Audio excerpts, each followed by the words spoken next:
नमस्कार। नवभारत मंथन में आप तमाम दर्शकों का स्वागत है। स्किल, दक्षता, हुनर, कौशल ये केवल रोजगार के साधन ही नहीं हैं, एक प्रकार की संस्कृति भी है और संस्कार के तरफ किया जा रहा व्यक्ति का प्रयास है। आज हम लोग विभिन्न प्रकार की संभावनाएं जो स्किल के क्षेत्र में है उसके द्वारा प्राप्त हो रहे या होने वाले रोजगार, साथ ही साथ विभिन्न सरकारों के द्वारा किए जा रहे प्रयास पर चर्चा करने वाले हैं। आज हमारे साथ चर्चा में शामिल हो रहे हैं, हमारे ठीक बगल में बैठी हुई हैं डॉक्टर संगीता सुचरिता। डॉक्टर संगीता सुचरिता जो सेंट्रल यूनिवर्सिटी ऑफ झारखंड है उसमें इकोनॉमिक्स पढ़ाती हैं, वहाँ की प्राध्यापिका हैं। उनके ठीक बगल में बैठे हुए हैं M.K. Gupta ji, Jharkhand tools room है उसके आप प्रिंसिपल हैं। उनके ठीक बगल में बाईं तरफ बैठे हुए हैं मिथिलेश कुमार जी, मिथिलेश कुमार उपाध्याय जी। मिथिलेश उपाध्याय जी जो NTPC के द्वारा ITI चलाया जा रहा है अपने बरका गांव में, उस बरका गांव के प्रिंसिपल हैं वहाँ के। उनके ठीक बगल में बैठे हुए हैं कुणाल कुमार झा जी। कुणाल झा जी जो यहाँ पर जन शिक्षण संस्थान रांची है उसके आप निदेशक हैं। आप सभी विशेषज्ञों का हमारे स्टूडियो में स्वागत है, अभिनंदन है। मैडम, हम आप ही से शुरू करते हैं। जो कौशल है या कौशल विकास है उसका मापदंड क्या है और वो क्यों जरूरी है? पहले तो मैं कौशल क्यों जरूरत है इस पे ज़्यादा बोलना चाहूँगी। जैसे अभी का जो है दृष्टिकोण है, व्हाट वी नो कि हमें क्या पता है वो मायने नहीं रखता, हम क्या कर सकते हैं वो मायने रखता है। या तो ये बोल सकते हैं एजुकेशन हम लोगों को सिर्फ नॉलेज दे सकता है, लेकिन स्किल जो है हमें एम्प्लॉयबिलिटी दे सकता है। तो इसीलिए स्किल का बहुत ज़्यादा आवश्यकता है। अगर हम इंडिया का देखेंगे तो इंडिया में सिर्फ 5% लोग जो हैं वो स्किल है, जबकि डेवलप्ड इकोनॉमी में मोर देन 60 to 80% लोग जो हैं वो स्किल्ड है। और इंडिया में ऐसा नहीं है कि स्किल नहीं है, लेकिन ज़्यादा से ज़्यादा जो अगर हम देखें 2017 में सिर्फ 8.1% लोग स्किल्ड थे। स्किल इंडिया के वजह से स्किल का ज़्यादा वृद्धि घटा है, अभी वो 34% हो गया है। लेकिन सिर्फ फॉर्मल सेक्टर के द्वारा जो स्किल है वो सिर्फ 5% ही इंक्रीज हुआ है, लेकिन इनफॉर्मल सेक्टर के द्वारा जो स्किल है वो ज़्यादा है, 21.2% मतलब देश के विकास के साथ सीधा सीधा इसका संबंध है। सीधा सीधा संबंध है। जैसे कि लेबर मार्केट में जो स्ट्रक्चरल चेंजेस अभी हो रहे हैं हमारे, जैसे कि हम लोगों का जो डिजिटलाइजेशन हो रहा है या ग्रीन टेक्नोलॉजी के लिए जा रहा है, तो अलग अलग टाइप के स्किल की अभी आवश्यकता है। जैसे अभी एक गिग इकोनॉमी डेवलप हुआ है और बहुत सारा जैसे कि प्लेटफॉर्म वर्क डेवलप हुआ है। ये सब के लिए स्किल की बहुत ज़्यादा आवश्यकता है। एंड मोस्ट इम्पोर्टेंटली इंडिया का जो 68% पॉपुलेशन है वो यूथ है, यानी कि 15 से वो लोग 64 ईयर्स को ईयर ग्रुप को बिलोंग कर रहे हैं, जो एक इंडिया एक यंग इकोनॉमी है। और 10 इयर्स में इसका 98 करोड़ जो है वो युवा बन जाएंगे। तो उसके लिए एम्प्लॉयमेंट बहुत ज़्यादा ज़रूरी है। और जो हमारा स्किल अगर डेवलप होगा, ये एम्प्लॉयबिलिटी भी क्रिएट करेगा और क्वालिटी ऑफ एम्प्लॉयमेंट भी बहुत अच्छा करेगा, इकोनॉमिक अपॉर्चुनिटी लाएगा, इकोनॉमिक ग्रोथ लाएगा, एज वेल एज इक्वालिटी भी लाएगा, क्योंकि स्किल के द्वारा उनको बेटर क्वालिटी ऑफ एम्प्लॉयमेंट मिलेगा। तो इसीलिए हम बोल सकते हैं कि स्किल बहुत इंडिया में बहुत ज़्यादा बहुत जरूरी है। कुणाल जी, मतलब जैसे मैडम ने कहा कि स्किल काफ़ी जरूरी है, तो स्किल क्या, हम स्किल को क्यों? देखिए, सबसे पहले तो मैं यहाँ पे सभी उपस्थित अपने मित्रों से कहना चाहूँगा, पहले तो धन्यवाद। और सभी कहना चाहूँगा कि मैम ने कहा 68% जो हैं भारत में युवा रहते हैं, बिल्कुल सही बात है।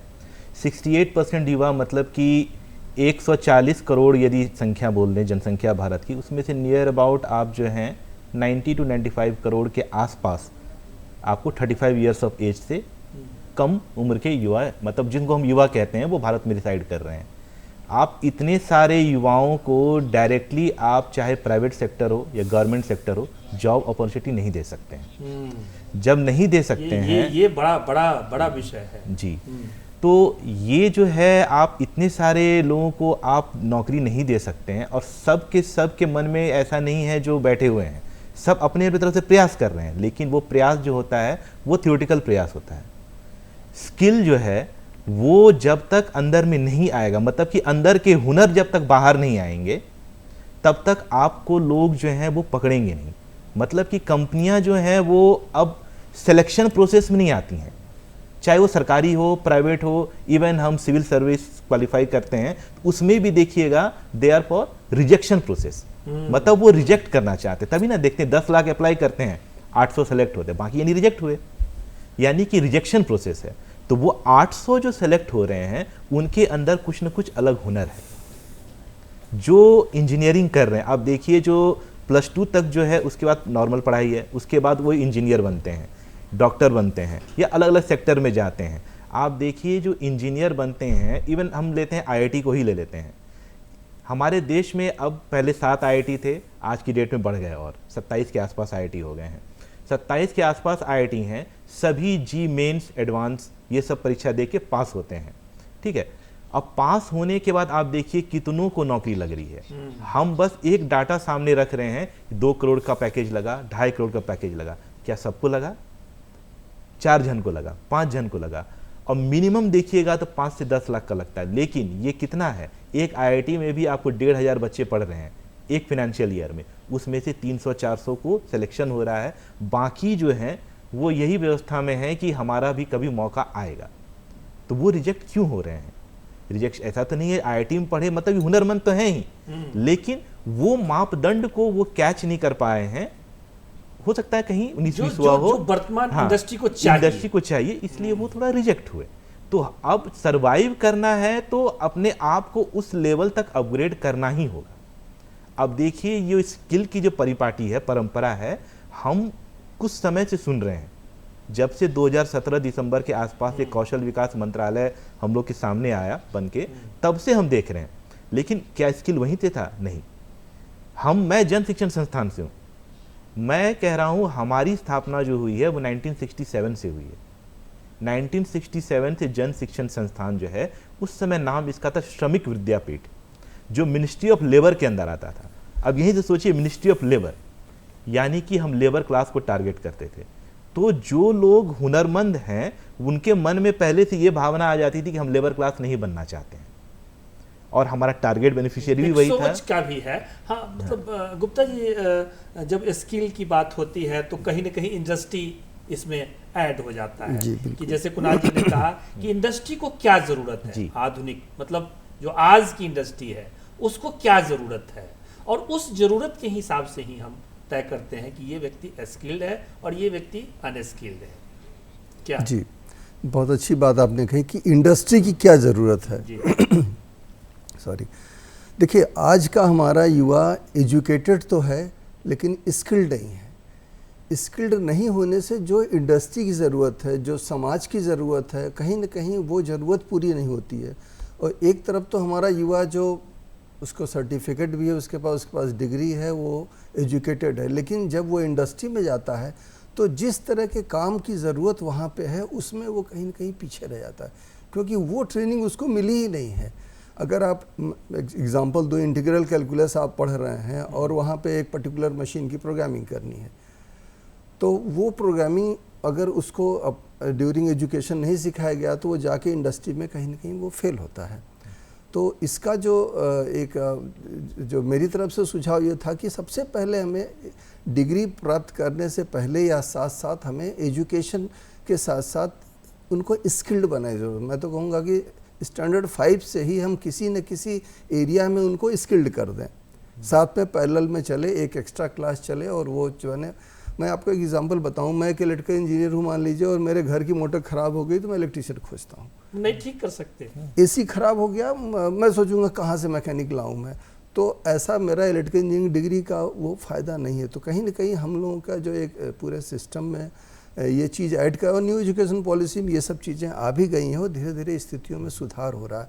तो देखिए, स्किल्ड होने के अलावा कोई रास्ता नहीं। जैसे अभी हम लोग डिस्कस कर रहे थे, विकसित देशों में 60 to 90% लोग स्किल्ड हैं, चाइना में 80% लोग स्किल्ड हैं, साउथ कोरिया में 96% लोग स्किल्ड हैं, इस तरह से जो हैं। लेकिन हमारे यहाँ 4 से 5% हार्डली जिनको कि फॉर्मल स्किल मिला है।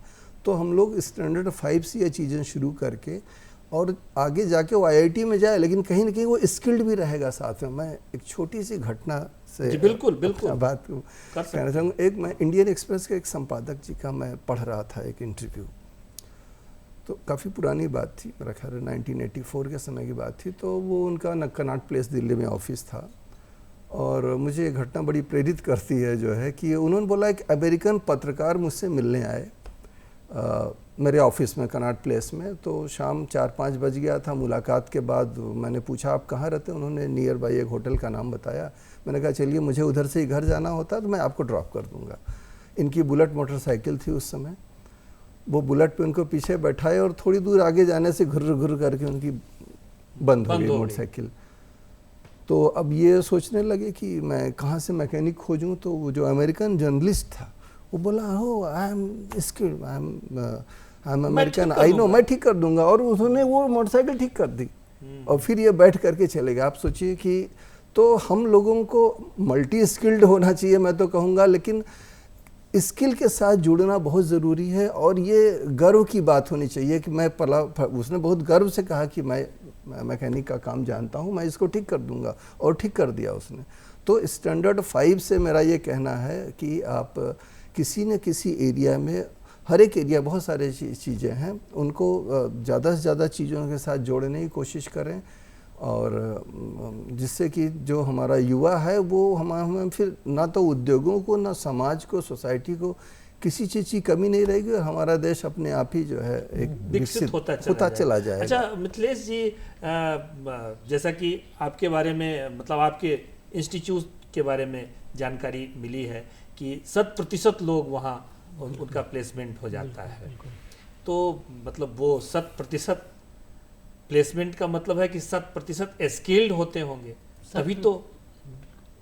तो उसका कुछ अनुभव बताइए आप। हाँ, बेसिकली जो हमारा इंस्टीट्यूट है NTPC mining and industrial training institute, इसकी स्थापना 2015 में हुई। जैसा कि सर ने बताया कि एक स्किल रिवोल्यूशन आया उस साल।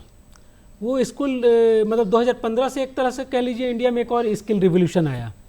उसमें ministry of skill development and entrepreneurship development का एक नया विभाग बना। इसके बाद से स्किल में बहुत सारी चेंजेज आ गई। इंडिया एक स्किल के मैप में अपना एक स्थान पोजीशन बना रहा है आज के समय में। सबसे बड़ी बात है कि जो बड़का गांव का जो क्षेत्र है वो एक प्रिमिटिव क्षेत्र है, काफ़ी पिछड़ा इलाका है, जहाँ पे जब 2015 में मैंने वहाँ पे ज्वाइन किया था तो NTPC माइनिंग कंपनी वहाँ पे एस्टेब्लिश हुई थी, और जो युवा थे वहाँ पे, उन युवाओं को रोजगार की आवश्यकता थी। क्योंकि इंडस्ट्री लग रही है, तो इंडस्ट्री लगेगी तो स्वाभाविक सा चीज़ है कि वहाँ पे रोजगार आएगा, रोजगार की संभावनाएं जगने लगी, बट स्किल्ड मैन पावर वहाँ पे नहीं थे। तो इंडस्ट्री का जो डिमांड है, क्योंकि एक PSU कंपनी जहाँ आती है तो पूरा का पूरा एक शहर बसता है, तो वो पूरा का पूरा शहर के लिए हाँ, बहुत सारी चीज़ों का रिक्वायरमेंट यहाँ पर उपयोगिता दिखती है स्किल लेवल की। हाँ, और एक गवर्नमेंट कंपनी जो बहुत ही जेंट कंपनी है कि इलेक्ट्रिकल के क्षेत्र में बहुत बड़ी कंपनी है, और वो माइनिंग के क्षेत्र में जब वहाँ आई तो बहुत सारी संभावनाएं जगी। साथ में उनके साथ कई ऐसी 100 से ऊपर कंपनियां एसोसिएट होती हैं जो उनके लिए काम करती हैं। उनको मैन पावर की ज़रूरत पड़ती है, उनको स्किल्ड मैन पावर की ज़रूरत पड़ती है। तो सारे स्किल्ड मैन पावर जो हैं, एक उसके लिए हमें उस एरिया में ही एक ITI की आवश्यकता थी, एक स्किल सेंटर की आवश्यकता थी। तो उसमें हम लोगों ने वहाँ के स्टूडेंट्स को हम लोगों ने पहले तो अपग्रेड किया, उनके जो प्रीवियस स्किल्स थे उनके, और अपग्रेड के बाद स्किलिंग, रीस्किलिंग, अभी अप स्किलिंग भी चल रही है। और झारखंड गवर्नमेंट टूल रूम के साथ, हमारा एसोसिएशन के साथ, NTPC के एसोसिएशन के साथ उनका अपग्रेडेशन किया जाता है। इवन कि हमारे जो स्टूडेंट्स हैं वो ITI से लेकर के IIT तक का सफ़र करते हैं। मतलब कि उनको, हाँ बिल्कुल, हमारे हर साल 3 स्टूडेंट्स ऐसे हैं जो हमारे सेंटर से, रांची सेंटर से, और कई हमारे जो सेंटर अपने पास में कोई एग्जाम मतलब उदाहरण है? जी जी जी, हमारे जो स्टूडेंट्स से अभी एक राकेश कुमार है, राजेश कुमार, इवन वो आईआईटी में 3 महीने पहले तो मैंने उसको अप्रेंटिसशिप के लिए भेजा था, वहाँ पे इंटर्नशिप वो काम कर रहे थे। करने के बाद वो यहाँ पर आके आईटीआई का एग्ज़ाम्स उसने क्वालिफाई किया, सारा चीज़ करके प्रोसीजर। फिर उससे मैंने पहली बार पूछा कि भाई अब तुम कहाँ जाना चाहते हो, क्योंकि मैं 1-to-1 काउंसलिंग हम लोग करते हैं स्टूडेंट्स का। तो उसने कहा कि सर आईआईटी में मुझे काफ़ी अच्छा इंटरेस्ट लग रहा था और centre for creative learning lab में हमें बुलाया भी गया है। तो हमें आईआईटी ने एक लेटर दिया कि आपके ये 3 स्टूडेंट्स को हम लोग सेलेक्ट करते हैं, और वो उसमें से एक राजेश जो है वो अभी काम कर रहा है, एक डब्लू है जिसे मैंने अपने यहाँ रख लिया क्योंकि वो आईआईटी से ट्रेंड होकर के आया था। अपने ही यहाँ हाँ, तो अपने यहाँ ही मैंने उसे रख लिया ताकि वो हमारे यहाँ जो वहाँ से सीख करके आया है उसको हम यहाँ पर इम्प्लीमेंट कर सकें। तो जो वहाँ पे लैब थी सेंटर फॉर क्रिएटिव लर्निंग की लैब, वो मैंने अपने यहाँ भी एस्टेब्लिश कर ली है। तो एक इंक्लूसिव डेवलपमेंट स्टूडेंट्स का हम लोग कर पाएँ, उस एरिया में कर पाएँ और स्किल डेवलपमेंट को और बढ़ा सकें, और जिसके लिए हमें एक अच्छे स्किल लीडर मिले हैं। जैसे गुप्ता सर के मार्गदर्शन में हम लोग इस पे लगातार काम कर रहे हैं, लगातार नए नए इनोवेशंस कर रहे हैं, ट्रेनिंग में बेस्ट प्रैक्टिसेस ला रहे हैं कि हम कैसे ऐसे ट्रेनिंग्स को लाएं जो बेसिक लेवल से, ग्रास रूट लेवल से काम करें, क्योंकि वहाँ पे चैलेंजेस गांव में अलग हैं। वो खेती है, अभी महुआ का समय है तो महुआ लोग चुनते हैं वहाँ पर। अच्छा, ये जो मतलब उपलब्धि है अभी जो मिथिलेश जी ने बताया है, कुणाल जी, इस उपलब्धि को आप कैसे देखते हैं, किस तरह देख रहे हैं? इन्होंने बहुत अच्छी बात मिथिलेश जी ने कही कि इनके यहाँ के बच्चे जो प्रशिक्षित होते हैं वो सफ़र आईटीआई से लेके आईआईटी तक का करते हैं।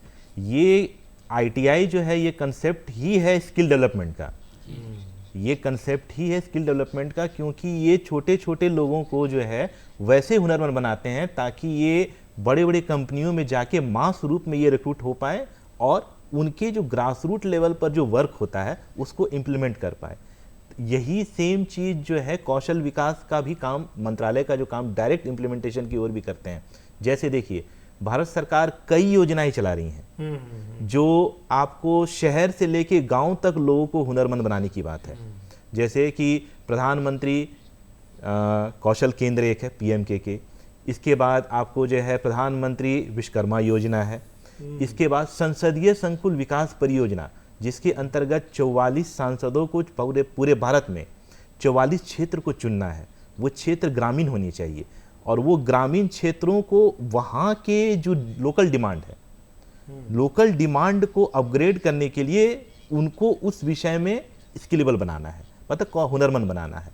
इनमें से अपना रांची झारखंड भी है, झारखंड से भी आपको 3 जिला हैं, जैसे रांची है, गुमला है, सरायकेला है, 4 जिला है, एक दुमका है।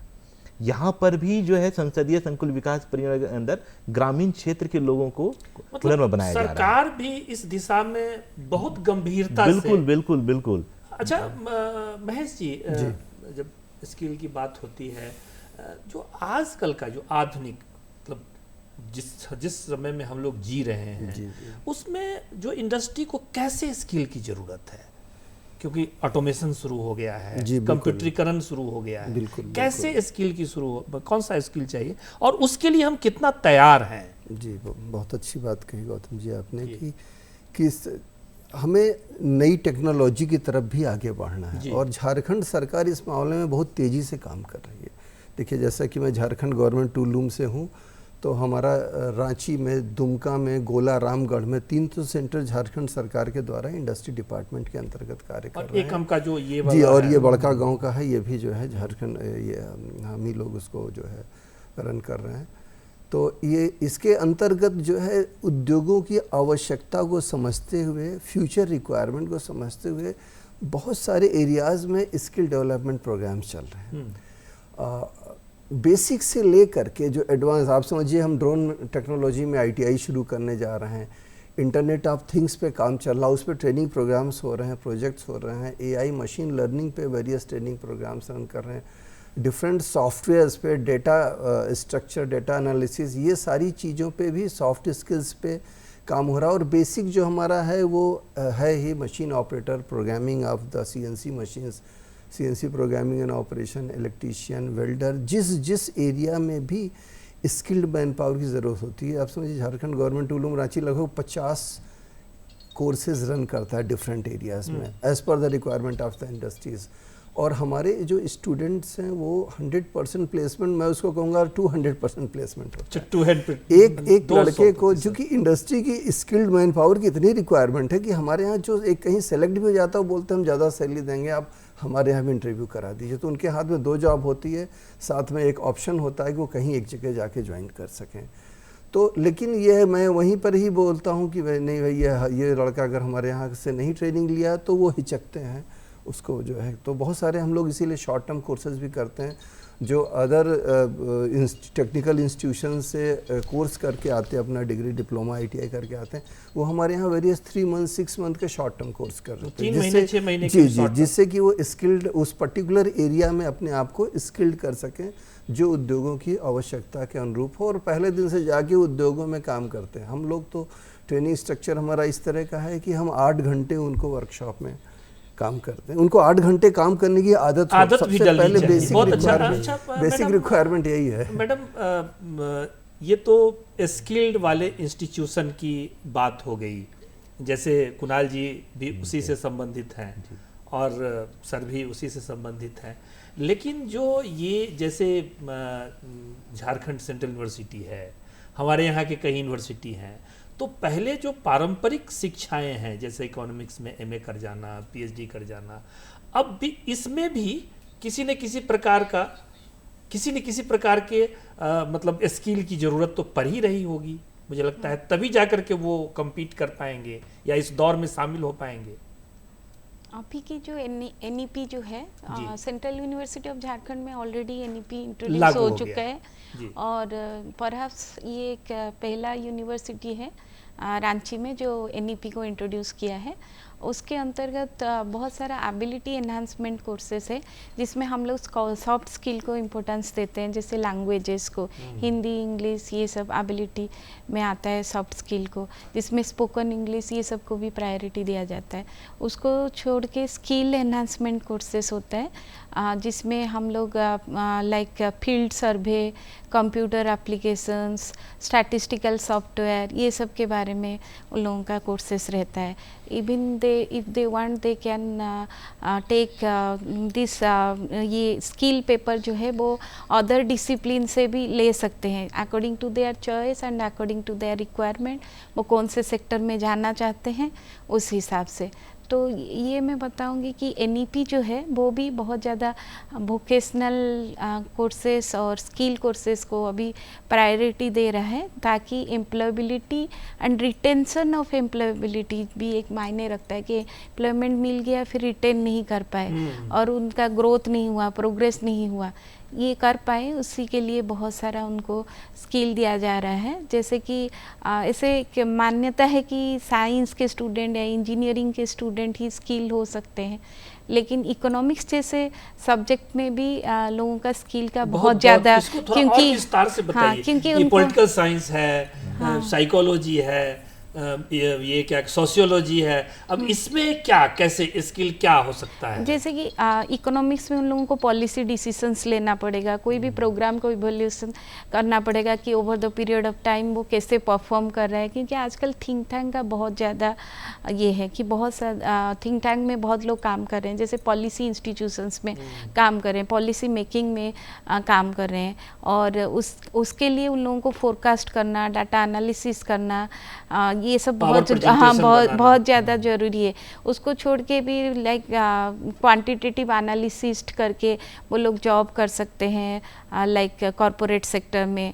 क्वांटिटेटिव एनालिसिस्ट में बेसिकली वो लोगों को डेटा, सेकेंडरी डेटा कलेक्ट करके उसको फोरकास्ट करना, एनालाइज करना, रिलेशनशिप्स देखना, कोरिलेशन, रिग्रेशंस, तो बहुत सारा रहता है, जिसके वजह से उन लोगों को स्टैटिस्टिकल पैकेज की स्किल की बहुत आवश्यकता है, जैसे कि Stata, EViews, Python, there are many more things. अभी तो AI का भी प्रायोरिटी बढ़ गया है, तो इसी तरह से वो लोग मतलब उनको भी स्किल्ड होना पड़ेगा। मियर सब्जेक्ट नॉलेज रखने से उन लोगों का भी एम्प्लॉयबिलिटी कम। मतलब अब ये है कि हम लोग ये सोचते थे कि आर्ट पढ़ने वाला व्यक्ति को स्किल से क्या लेना देना है, इकोनॉमिक्स एक इकोनॉमिक्स पढ़ने वाले लोगों को स्किल की क्या ज़रूरत पड़ती है, लेकिन अब जो दौर आ रहा है कुणाल जी, वो ऐसा है कि हमको किसी भी विषय के लिए हमको स्किल्ड दक्षता बहुत ज़रूरी है। अच्छा, इसमें एक चीज़ हम थोड़ा और जानना चाह रहे थे, या और हमारे दर्शक भी जानना चाहेंगे, स्किल लेबर का अनस्किल लेबर का इकोनॉमी पर क्या प्रभाव पड़ता है? देखिए, इकोनॉमिक का डायरेक्ट प्रभाव जो है वो आपको जनसंख्या आधारित है जी, ठीक है। जनसंख्या भारत की बहुत ज़्यादा है, युवा का देश है, यहाँ पर जो है स्किल्ड की ही प्राथमिकता है। अब देखिए, गांव में आप जाइए, गांव सब देहात सब में आप जाइए, तो वहाँ पर आपको कई ऐसे लोग मिल जाएंगे जो नेचुरल स्किलेबल है, लेकिन उनको पता नहीं है जो ये स्किल है, ये कौशल है, वो कौशल उनके पास है, दक्षता है, बट उनको अपने वैल्यू क्या जानकारी जो है उनको नहीं पता है।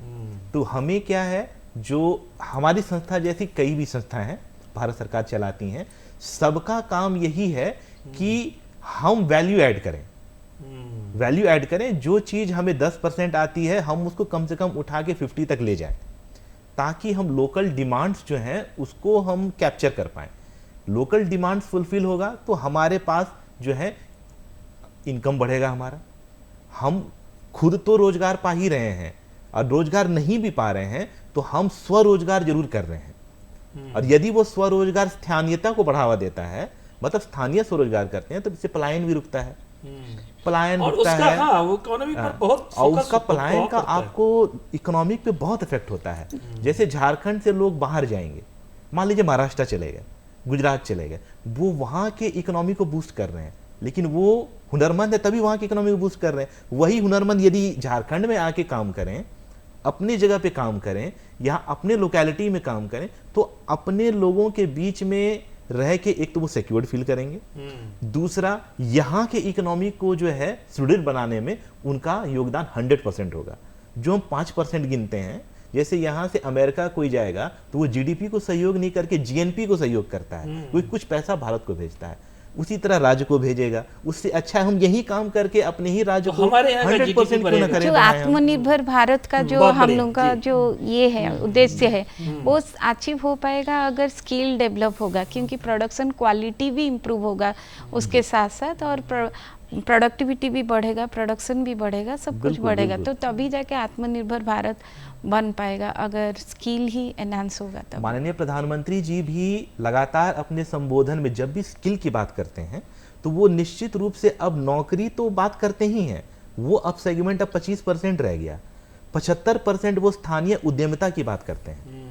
मतलब आप उद्यमशीलता बने, अपने अंदर लाइए, उद्यमी बनिए। उद्यमी बनने की क्या है, जो हम अच्छा भी मेरा बुरा भी मेरा, ये सोच हमारे अंदर रहेगा तो निश्चित रूप से अच्छाई का पैमाना 99% होगा, बुराई का पैमाना घट के 1% पे आ जाएगा। मतलब हम सेल्फ मोटिवेट होंगे, अपनों के बीच में अपनी जगह पे करेंगे तो कई नए आइडियाज जो हैं वो लोगों को देख के भी आते हैं। नए जगह जाएंगे, वहां के लोगों को समझेंगे, समय बीतेगा। उससे अच्छा हम जहां रह रहे हैं उसको बढ़ावा दें। अच्छा मिथिलेश जी, स्थानीय जो इन्होंने बात किया कि बहुत सारे ऐसे स्किल्ड होते हैं जो जिनको हुनर तो बहुत कमाल की होती है, बट उनको अपने वैल्यू का अंदाज ही नहीं होता है। तो इसके लिए भी हम लोग कुछ करते हैं? हाँ बिल्कुल सर, बिल्कुल करते हैं हम लोग। एक्चुअली बेसिकली जैसे बड़का गांव एरिया में हम लोग अगर टेक्निकल स्किल के अलावा हम लोगों ने पहली बार लाइवलीहुड के वहाँ के पे स्किल्स के कुछ कोर्सेज लाए। तो जो वहाँ पे एक डिमांड है, क्योंकि मैंने जैसा बताया कि एक शहर डेवलप हो रहा है, वहाँ पे CISF की यूनिट रहती है, बहुत बड़ी माइनिंग की यूनिट रहती है। तो हम लोगों ने वहाँ पर एक मशरूम कल्टीवेशन सेंटर डेवलप किया है। तो वो बहुत ही बड़ा मशरूम सेंटर डेवलप हो रहा है। अभी शुरुआती फेज में काफ़ी मिनिमम लेवल से हम लोगों ने स्टार्ट किया, लेकिन उसमें तकरीबन 30 महिलाओं को जोड़ा गया है, जो कि लाइवलीहुड का उसका एक उन्होंने स्किल लिया 3 महीने का, फिर उसका रीस्किलिंग भी एक ट्रेनिंग हम लोगों ने ESDP के माध्यम से फिर उसमें भी कराया। तो उनको लगातार स्किल्ड करते रहना, क्योंकि स्किल रोकना नहीं है। स्किल ऐसा चीज़ है कि अगर आपने एक स्किल प्राप्त किया तो आप उसको या तो अपग्रेड कीजिए, रीस्किल कीजिए और आगे बढ़ाते चलिए, इन्हांस करते चलिए। और अभी AI का ज़माना आ गया है, जनरेटिव AI के कोर्सेस आ गए हैं जो कि फ्री में अवेलेबल हैं और कई संस्थान में कराए भी जा रहे हैं। इसके अलावा एजेंटिक एआई के भी कोर्सेज आ गए, मतलब जनरेटिव एआई से आगे की चीज़ आ गई है जिसमें आप अपने बिजनेस को स्टार्ट करके ऑटोमेट भी कर सकते हैं। आप चाहें तो अपने कस्टमर को ईमेल डायरेक्टली सेंड कर सकते हैं आप एक प्रोग्रामिंग लिख करके। मैम ने बताया कि पाइथन जैसे कोर्सेस हैं जो एआई को इन्हांस कर रहे हैं डे बाय डे। हम जैसा सिस्टम को लर्न कराएंगे, क्योंकि हमें सिस्टम को अब सिखाना है, क्योंकि जो हमारा विकसित भारत का जो मिशन है 2047 का, उसमें हमें एआई इंटीग्रेटेड और IIoT इन सब चीज़ों को ले करके आगे बढ़ना है। तो उस टाइम पे हमें मशीनों को सिखाना है कि मशीन कैसे हमारे इंसानों के हिसाब से इथिकल वे में कैसे काम करेंगे। इथिकल प्रैक्टिस उसमें जरूरी है, क्योंकि मशीन है उसमें हम इंटीग्रिटी तो ढूंढ नहीं सकते, लेकिन एक इथिकल प्रैक्टिसेस हम डेवलप ऐसा उसको इनपुट दें कि हमारे समाज के विकास के लिए वो मशीन काम करे, और जो हमारे लिए जो डेटा जनरेट करे वो लोगों के विकास के लिए हो, और वो स्किल्ड हो, वो लोगों को और स्किल्ड करने के लिए प्रेरित करे। क्योंकि जब पूरी मशीनीकरण हो जाएगी, पूरा जब 100 साल के बाद अगर पूरा मशीनीकरण हो जाएगा तो इंसान के पास नौकरियां रहेंगी, लेकिन दूसरे टाइप की रहेंगी। वो नौकरियां रहेंगी, आपके पास एनर्जी रहेगा और टाइम रहेगा, दो चीज़ें बचेंगी।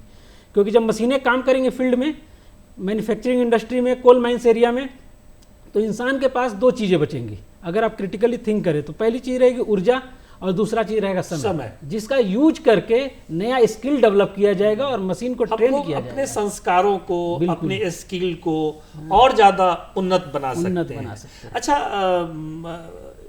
गुप्ता जी, जैसे कुणाल जी ने अभी बात किया, मिथिलेश जी ने अभी विषय को रखा, वैसे ही जो हम लोगों का जो अपना जो मतलब स्वदेशी, अब जैसे कुम्हार का काम है, कितना बढ़िया घड़ा बनाता है और वो स्किल्ड है, साथ ही साथ लोहार है, बहुत बढ़िया काम करता है, लेकिन उसको अपना वैल्यू का अंदाज ही नहीं होता है। तो इसके लिए क्या हम लोगों के पास में कोई योजना है किसी प्रकार का, क्योंकि सरकार ने इसको शुरू की है, वो विश्वकर्मा योजना। जी जी बिल्कुल बिल्कुल, बहुत अच्छी बात कही गौतम जी। जैसे अभी कुणाल जी ने बोला कि सब बड़ी अच्छा टर्म यूज़ किया, स्वरोजगार। सबसे पहले हमको स्वरोजगार की तरफ ध्यान देना है। और मिथिलेश जी ने उसको और आगे बढ़ा दिया, लाइवलीहुड से जोड़ दिया और ऑलरेडी ये काम कर भी रहे हैं उस एरिया में। तो इस एरिया में बहुत ज़्यादा काम करने की ज़रूरत। हम बाहर जा कर के एक नौकरी करें छोटी मोटी, उससे अच्छा है कि अगर हम अपने यहाँ कुछ स्वरोजगार करते हैं तो हम 4 लोगों को और नौकरी दे सकते हैं। बिल्कुल, अपने प्रदेश को, अपने शहर को, सराउंडिंग को इकोनॉमी ग्रो करेगा, ओवरऑल जीडीपी तो ग्रो करेगा ही उससे।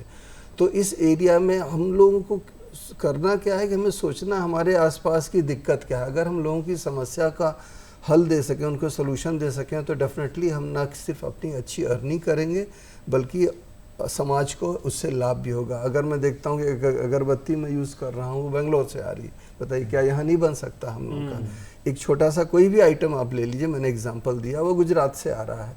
तो हम लोग ऐसे चीज़ों का प्रोडक्शन शुरू करें। इस बारे में हमारा जैसे झारखंड गवर्नमेंट टूल रूम में बाकायदा एक लाइवलीहुड बिजनेस इंक्यूबेशन सेंटर बनाया गया। आपके यहाँ तो ये भी एक सेंटर है ना कि भाई कोई आइडिया है या कोई टेक्नोलॉजी है, उसके आधार पर वो कंपनी बना करके अपना प्रोडक्शन करे और मार्केट में जा करके वो। बिल्कुल, हम लोग होस्ट इंस्टीट्यूशन है ये बिजनेस इंक्यूबेटर स्कीम के, जिसके तहत अगर आपका कोई इनोवेटिव आइडिया है तो उसमें 15 लाख रुपए तक आपको मिल सकता है, नॉन रिफंडेबल। आप उसको उससे लीजिए और अपना प्रोटोटाइप बनाइए, डेवलप करिए अपने आइडिया को और बिजनेस आगे बढ़ाइए, और आगे 1 करोड़ तक का सॉफ्ट लोन भी मिलता है। तो इस तरह का सपोर्ट है। साथ में अगर वो इनोवेटिव आइडिया नहीं भी है तो business livelihood business incubation centre है, जिसमें कि आप कन्वेंशनल जो है, चाहे जैसे कि वो आप पेपर प्लेट बनाने की मशीन हो या कंप्यूटराइज्ड एम्ब्रॉयडरी हो, इस तरह से आयरन नेल बनाने का हो, बहुत सारी चीज़ों में, जिस भी एरिया में वेल्डिंग का है, फैब्रिकेशन वर्क आप शुरू करना चाहते हैं, तो न सिर्फ हम लोग उसमें ट्रेनिंग देते हैं बल्कि बहुत सारी गवर्नमेंट की स्कीम है, जैसे PMAGP स्कीम है जिसमें सब्सिडाइज लोन मिलता है। आपने 10 लाख लिया, आपको 7 लाख रुपए ही वापस करने हैं, आपको 10 लाख पूरे वापस भी नहीं करने हैं।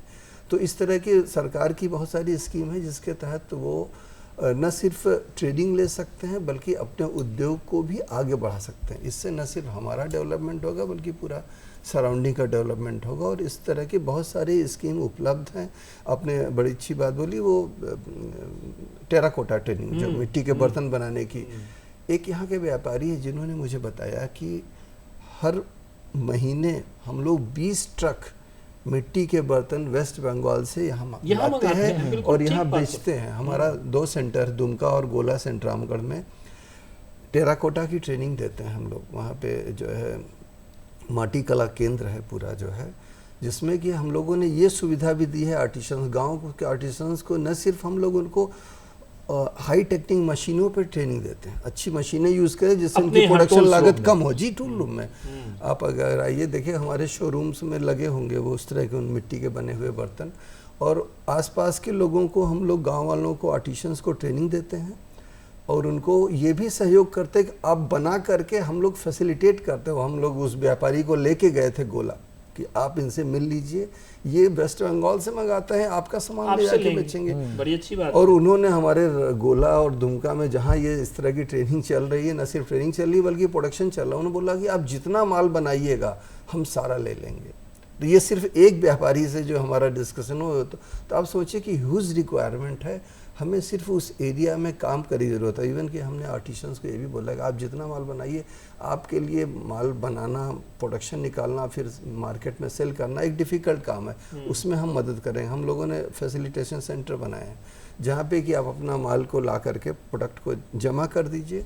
जब एक गाड़ी हो जाएगा हम उस व्यापारी ने बोला भाई हमारा एक गाड़ी माल चाहिए, मेरी गाड़ी जाएगी तो खाली नहीं आनी चाहिए, तो वो इकट्ठा होगा, आप अपना आकर के बात कर लीजिए, रेट का जो भी डिस्कशन हो और आप बेचिए। तो इस तरह से हम लोग का पूरा प्रयास है कि ज़्यादा से ज़्यादा लोग हमसे जुड़ें और इस कार्य को आगे बढ़ाएं। बहुत अच्छा।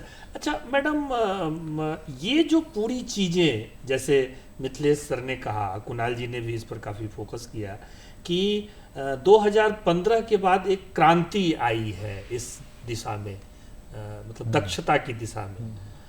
तो हम लोग लगता है कि 10 साल तो हो ही गया, तो क्या इकोनॉमी पर इसका कुछ असर देखने को मिल रहा है? हाँ, जैसे कि स्किल इंडिया प्रोग्राम जो है वो 2015 में आया था और अभी अगर हम देखें तो स्किल में वृद्धि घटा है, क्योंकि पहले 2017 में मैं जैसे पहले भी बोल चुकी हूँ 8.1% पीपल जो थे वो स्किल्ड थे, अभी 34.7% जो है वो स्किल्ड है। स्वाभाविक सी बात है कि स्किल इंडिया का जो मिशन है और जो बहुत सारा प्रोग्राम जो वो जैसे कि प्रधानमंत्री कौशल विकास योजना और पीएम इंटर्नशिप प्रोग्राम जो है, यहाँ पे रांची में भी सीसीएल में भी प्रधानमंत्री इंटर्नशिप प्रोग्राम ऑलरेडी इंट्रोड्यूस हो गया है, जिसके अंतर्गत स्टूडेंट्स को 5000 मिलता है इंटर्नशिप करने के लिए। और इसको छोड़ के भी बहुत सारा जैसे नैप प्रोग्राम है, स्टार्टअप है, कई सरकार की बहुत सारा योजना है। स्वाभाविक सी बात है, ये सब योजना के वजह से लोग स्किल्ड हो रहे हैं। और जो पहले जैसे सर्विस ओरिएंटेड इकोनॉमी है इंडिया का, तो सर्विस सेक्टर ओरिएंटेड इकोनॉमी को भी स्किल्ड लोगों की ज़रूरत होती है।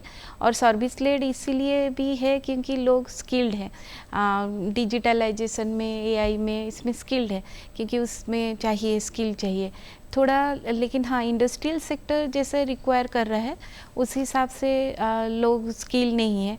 तो मतलब इंडस्ट्री लेड इकोनॉमिक ग्रोथ के लिए मोर स्किल्ड लेबर की ज़रूरत है।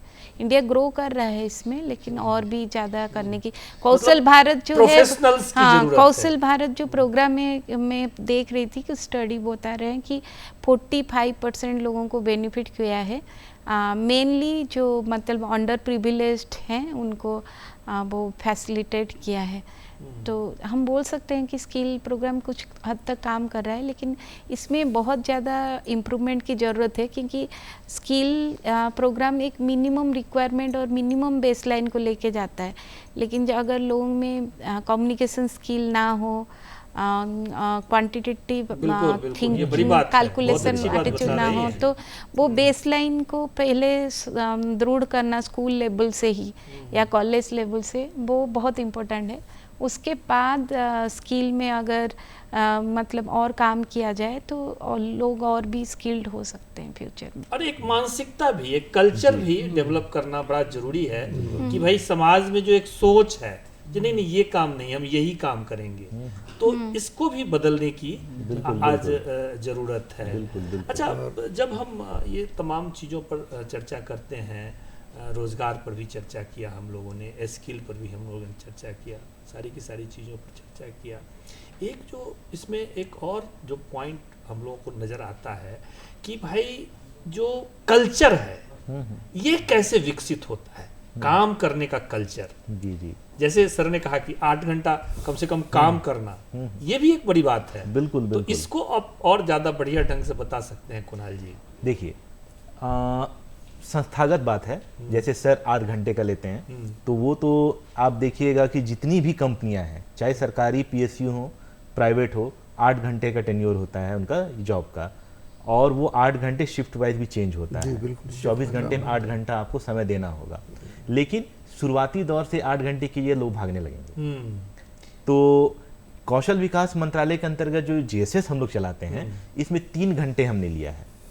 पहले उनको शुरुआती दौर पर जो है उनको प्रशिक्षित जो हम लोग करते हैं, वो 3 घंटे का रेगुलर स्कूल मॉड्यूल पे चलते हैं। स्कूल मॉड्यूल मतलब कि एक टाइम है, जैसे 10 से लेके 1 बजे तक चला, 3 मतलब धीरे धीरे उन पर वर्क का लोड, तक ले मतलब 3 घंटे का जो है उसमें हम अटेंडेंस लेते हैं। शुरुआती दौर में एकदम 10 बजे आना है, अटेंडेंस दीजिए, ठीक है। उसके बाद सारा आपको टीचिंग लर्निंग मटेरियल है वो अवेलेबल रहता है, ठीक है।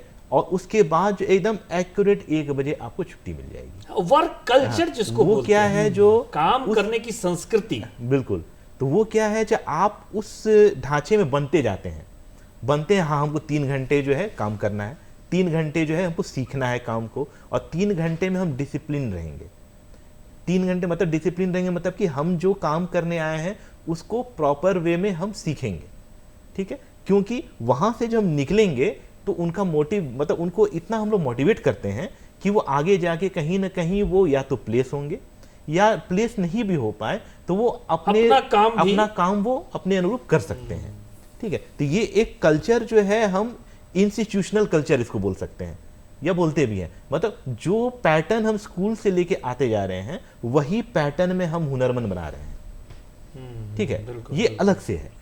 और अब आगे की प्रक्रिया में आप देखिएगा, जो कई लोग होते हैं सीख जाते हैं, सर्टिफिकेट आ जाता है उनके पास, ऑथराइज सर्टिफिकेट भी आता है, लेकिन उनके अंदर ये मोटिवेशन नहीं आ पाता है कि हम तो सीख गए, हुनर भी आ जाता है, हुनर भी आ जाता है, लेकिन वो मोटिवेशन कल्चर नहीं, मोटिवेशन नहीं आ पा रहा है।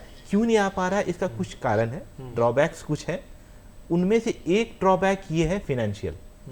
उनको ये लगता है जो चलो हम जो नौकरी पा गए चलो ठीक है, जो नौकरी नहीं पाए हैं और वो इच्छा रखते हैं जो नहीं अब हम अपना एक स्टार्टअप करें, स्टार्टअप नहीं भी करें तो अपना एक इंटरप्राइज बनाए, ठीक है, वो करें, फाइनेंस कहाँ से आएगा?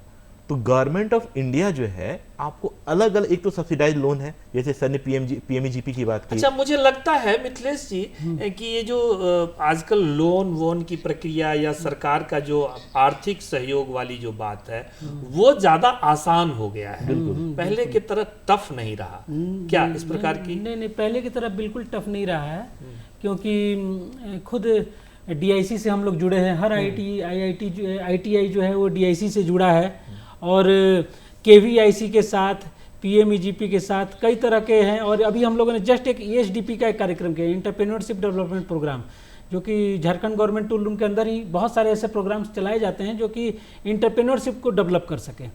तो इसमें बताया जाता है कि लोन कहाँ से मिले। उसमें 1-2 क्लासेस ऐसे हम लोग कराते हैं जिसमें बैंक के मैनेजर को डायरेक्टली बुलाते हैं और उनसे बताते हैं, बात कराते हैं कि कैसे उनको लोन प्राप्त होगा। मुझे लगता है ये भी एक प्रकार का स्किल है। स्किल है, बिल्कुल है, ये एक स्किल है।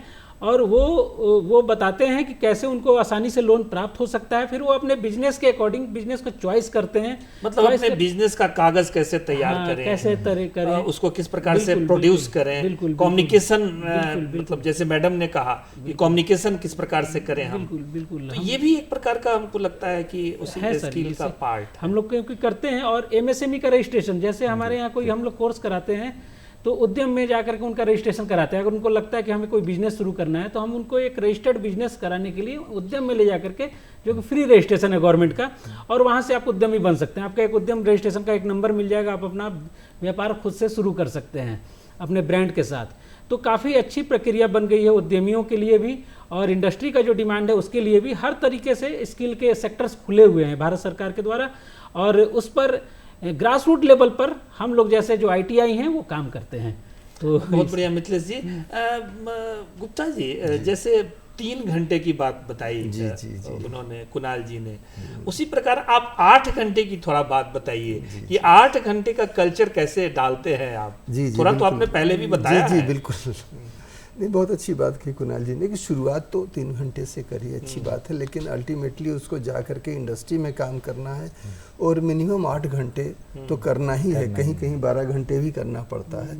तो हम लोग शुरुआत तो कम आवर से करते हैं, लेकिन जब उसको प्लेसमेंट उसका होना होता है और तो उनको इंडस्ट्री के रिक्वायरमेंट के हिसाब से शिफ्ट में भी बुलाते हैं। हमारे यहाँ शिफ्ट भी चलता है 6 बजे से 2 बजे तक, 2 से रात 10 बजे तक शिफ्ट चलता है, तो उनको शिफ्ट में बुलाते हैं। और कई बार तो नाइट शिफ्ट भी हमारे यहाँ चलती है, क्योंकि हमारे यहाँ इंडस्ट्री में उसकी जरूरत है। जी, फुल फ्लेज प्रोडक्शन डिपार्टमेंट भी है। और वो प्रोडक्शन डिपार्टमेंट इसीलिए भी रखा गया है कि देखिए हर एक मेडिकल कॉलेज के साथ हॉस्पिटल होता है, जिससे हमारे डॉक्टर्स को ऑन जॉब ट्रेनिंग मिल सके। लेकिन अफसोस की बात है, हर टेक्निकल इंस्टीट्यूट के साथ इंडस्ट्री जुड़ी हुई नहीं होती है, जो कि मुझे लगता है कि होना चाहिए। तो वो झारखंड गवर्नमेंट टूल रूम में वो चीज़ है। तो हम लोग प्रोडक्शन डिपार्टमेंट में भी उनको ट्रेनिंग देते हैं और कई बार प्रोडक्शन से एसोसिएट भी करते हैं। सॉरी, एक बात मैं और कहना चाहूँगा, जैसे भी मिथिलेश जी ने जिक्र किया था, पहला स्टेप तो स्किलिंग है कि पहले तो सबसे पहला टारगेट हमारा हमें स्किल्ड होना है। दूसरा होता है रीस्किलिंग, टाइम टू टाइम उसकी होनिंग भी जरूरी है। जी हाँ, उसको बिल्कुल और फिर फ्रेश करना पड़ता है। अप स्किलिंग, जैसे हम लेजर टेक्नोलॉजी की मशीनें ला रहे हैं, ये सब न्यू टेक्नोलॉजी से जुड़े हुए भी अप स्किलिंग बहुत बढ़िया जी। तो उसमें क्या है कि इसके लिए हमारे यहाँ इसके लिए भी सुविधा उपलब्ध है कि ऐसा नहीं कि सारे कोर्स हमारे 8 घंटे चलते हैं। जो कहीं कार्य कर रहे हैं, अपने आप को अप स्किल करना चाहते हैं, अपार्ट फ्रॉम ऑफिस आवर, सुबह 6 से 8 आके हमारे यहाँ ट्रेनिंग प्रोग्राम्स कर सकते हैं। न्यू टेक्नोलॉजी में 3D प्रिंटर्स के ऊपर है, लेज़र टेक्नोलॉजी के ऊपर है, और भी जो किसी भी एरिया में शाम को 6 से 8 भी हमारे यहाँ ट्रेनिंग चलता है, रात 10 बजे तक ट्रेनिंग प्रोग्राम्स चलते हैं। तो हम लोग पूरा हमारा ये प्रयास रहता है कि जो अनस्किल्ड है उसको किस तरह से स्किल्ड करके उद्योगों से जोड़ा जाए, समाज से जोड़ा जाए, उसके अपने लाइवलीहुड जोड़ा जाए, और जो कहीं काम कर रहा है उसको कैसे और अप स्किलिंग की जाए, जिससे कि वो उसकी सैलरी में एक मीनिंगफुल इजाफा हो, जिससे कि वो लोग जो है वो अपना जो है उनका जीवन स्तर सुधरे, मन प्रसन्न रहे, जीवन स्तर से समाज का भी भला होगा, देश का भला होगा, हमारी जीडीपी बढ़ेगी और ज़्यादा से ज़्यादा लोग समृद्ध हों। आपने बहुत अच्छा नाम भी दिया, कुशल भारत, समृद्ध भारत, वो समृद्धता आएगी इस तरह से अपने आप को अप स्किल करके। और आजकल टेक्नोलॉजी इतनी ज़्यादा तेज़ी से बदल रही है कि इवन मैं भी साल में 1-2 ऑनलाइन कोर्स ज्वाइन करके अपने आप को अपग्रेड करने की कोशिश करता हूं। अपने आप को भी अपस्किल करते हैं, जी, बिल्कुल करना होता है। नहीं करेंगे तो फिर हम फिर वो पीछे रह जाएंगे। तो जी। अच्छा मैडम, जैसे ये तो ITI हैं, कुणाल जी JSS हैं, ये हमारे जो मतलब अकादमिक संस्थाएं हैं, खास करके यूनिवर्सिटी हैं, तो इसमें जो प्लेसमेंट की बात होती है वो वहाँ जिस प्रकार होती है यहाँ तो उस प्रकार नहीं होती होगी, बट वहाँ क्या क्या संभावनाएं हैं प्लेसमेंट की? जैसे इकोनॉमिक्स की अगर मैं बात करूं तो इकोनॉमिक्स एक ऐसा सब्जेक्ट है जिसमें हमारा जो फाउंडेशन बहुत स्ट्रांग होता है, तो उससे वो कोई भी फील्ड को जा सकते हैं। अगर वो चाहते हैं कि लाइक कॉरपोरेट में जाना चाहें तो क्वांटिटेटिव एनालिसिस्ट के हिसाब से वो लोग, या इकोनॉमिक एनालिसिस्ट के हिसाब से वो ज्वाइन कर सकते हैं। और जितने भी बैंक हैं उसमें एक इकोनॉमिस्ट का पोस्ट रहता ही है। और इवन RBI में ग्रुप बी, ये सब ऑफिसर का पॉलिसी मेकिंग का पोस्ट भी इकोनॉमिस्ट के लिए रहता है। सिविल सर्विस में इंडियन इकोनॉमी सर्विस रहता है। ऐसे प्लेसमेंट का अगर बात करें तो गवर्नमेंट सेक्टर में कोई प्लेसमेंट नहीं रहता है, प्राइवेट सेक्टर में वो लोग जा सकते हैं। आज ए क्वान्टिटेटिव एनालिसिस्ट, आज ए इकोनॉमिक एनालिसिस्ट, कोई भी पब्लिक सेक्टर एंटरप्राइज में वो जा सकते हैं, या तो प्राइवेट कॉरपोरेट सेक्टर में वो जा सकते हैं। इसी के साथ एक छोटा प्रश्न या और NGO में भी जा सकते हैं। इसी के साथ एक छोटा प्रश्न और है, जैसे हमारे मतलब महेश जी ने कहा कि हमारे यहाँ री स्किलिंग, अप स्किलिंग, तो हमारा जो एक अकादमिक सेंटर है वहाँ पर भी इस प्रकार की कोई व्यवस्था है? जैसे हम लोगों का इंटर्नशिप प्रोग्राम है, उसको छोड़ के वो लोग डिजिटल का भी बहुत सारा सूत्र है, जैसे सोएम और मोक्स। अभी एनईपी के हिसाब से वो इंस्टीट्यूशन को छोड़ के, मतलब सेंट्रल यूनिवर्सिटी को छोड़ के भी वो ऑनलाइन जो सोएम और मोक्स का कोर्स है वहाँ पे कोर्स कर सकते हैं, कुछ स्किल पेपर, जिससे उनको सर्टिफिकेशन मिलेगा और वो यूनिवर्सिटी का स्कोर कार्ड में भी क्रेडिट होगा। वो क्रेडिट होगा, मतलब एक हम लोग एक ऑप्शनल पेपर उसका भी रखते हैं, जिससे वो लोग स्किल्ड और ऑफ स्किल्ड हो सकते हैं। अपार्ट फ्रॉम यूनिवर्सिटी में जितना स्किल्ड या अनस्किल्ड हुए, उसको जितना भी स्किल्ड हुए या रीस्किल्ड हुए, उसको छोड़ के भी वो लोग इंटर्नशिप के थ्रू, इंटर्नशिप प्रोग्राम है जो 2 क्रेडिट का पेपर है, वो लोग यूजुअली समर वैकेशन में इंटर्नशिप प्रोग्राम के लिए जाते हैं। तो यही एक माध्यम है जिससे वो उनको स्किल मिल सकता है, अपार्ट फ्रॉम यूनिवर्सिटी या अपार्ट फ्रॉम कोर्स जो एमए इकोनॉमिक्स का जो यूनिवर्सिटी का कोर्स है उसको छोड़ के, मतलब अलग तरीके से। ऐसा मतलब हमारे यहाँ जैसे नई शिक्षा नीति ही कर सकते हैं इसको, तो उसमें अब स्किलिंग और मतलब री स्किलिंग का भी कहीं न कहीं अकादमिक क्षेत्र में भी योगदान हो रहा है।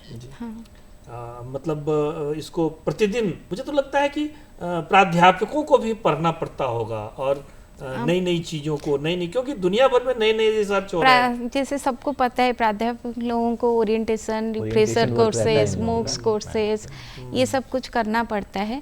आजकल लीडरशिप का भी कोर्सेज है, IIM ये सब में एंटरप्रेन्योरशिप का भी कोर्सेज है जो प्राध्यापक लोग भी कर सकते हैं। तो इसी तरह से वो लोग भी अपडेटेड रहते हैं और स्किल्ड रहते हैं, ताकि वो अपडेटेड इंफॉर्मेशंस दे सकें स्टूडेंट्स को।